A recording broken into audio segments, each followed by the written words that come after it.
আজকে যদি আওয়ামী লীগ না করতাম তাহলে আমার জীবনটা অনেক সুখের হইতো। আজকে আমি 14 শিখের মধ্যে এরকম বসে বসে রিমান্ডে ডিম খাইতাম না, বাইরে শিল্পীগিরি করে পেট বাঁচাইতাম। আরে মমতাজ, কি বলো এগুলা? যা তা, এগুলা বাদ দাও। আমরা তো একই জায়গায় আছি। আমারও বউ নাই আপাতত, তোমারও স্বামী নাই আপাতত। হয়ে যাক না একটা কিছু, কি বলো তুমি? আমার ঠেকা পড়ছে না, জীবন বাঁচে না আমার শাস্তির জ্বালায়, আর উনি আছে ওনার মনের পেড়ায়।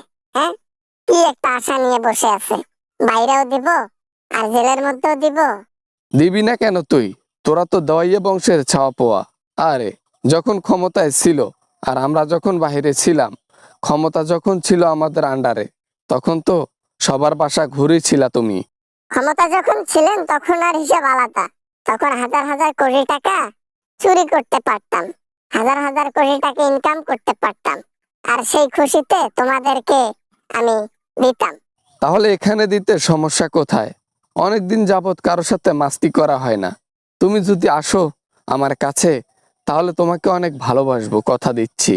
কি বলো তুমি, মমতাজ শিল্পী? আনিসুল হক, আমি আসলে কি বলবো বলার ভাষা নাই।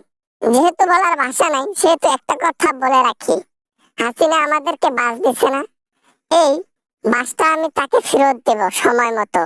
কেমনে ফেরত দিবা? আমরা সবাই জেলের মধ্যে বন্দি আছি, আর এই এমতো অবস্থায় আমরা তাকে কিছুই করতে পারবো না। উল্টো আমাদেরই ক্ষতি হবে। তার পক্ষ নিয়ে কথা বলা যাবে না, বাস খাইতে হবে। তার পক্ষ নিয়ে কথা বলতে কে বলছে? আমরা তার বিপক্ষে কথা বলবো।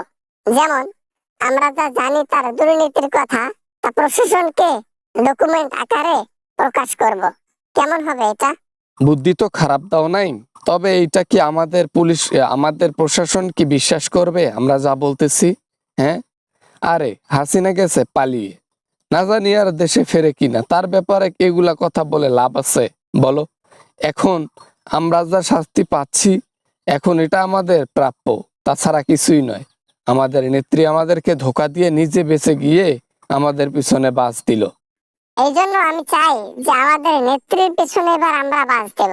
আমরা যে কয়েকজন জেলের মধ্যে বন্দী আছি, সবাই একজোট হয়ে একটা ডকুমেন্ট তৈরি করি, শক্তপোক্ত যাতে শেখ হাসিনাকে গ্রেপ্তার করতে পারে আমাদের দেশের প্রশাসন।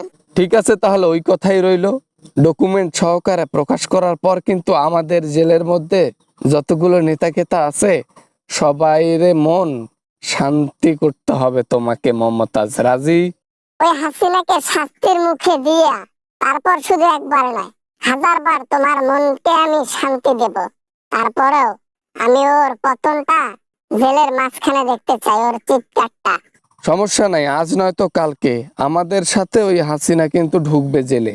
এটা বড় কথা নয়। বড় কথা হচ্ছে দেশে সে আসবে কিনা, এটা হচ্ছে বড় কথা। দেশে আসবে, দেশে আসবে, কেন আসবে না? প্যারার মধ্যে পড়লে দেশে চটচট করে দৌড়ে আসবে।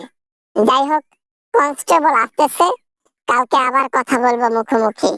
কাজ হইলে তারপর তোমাদের ছেলের মধ্যে গিয়ে তোমাদেরকে এনজয় দিয়ে আসবো। বুঝছো আনিসুল হক? এখন আমি ঘুমাইতে যাব। বাই।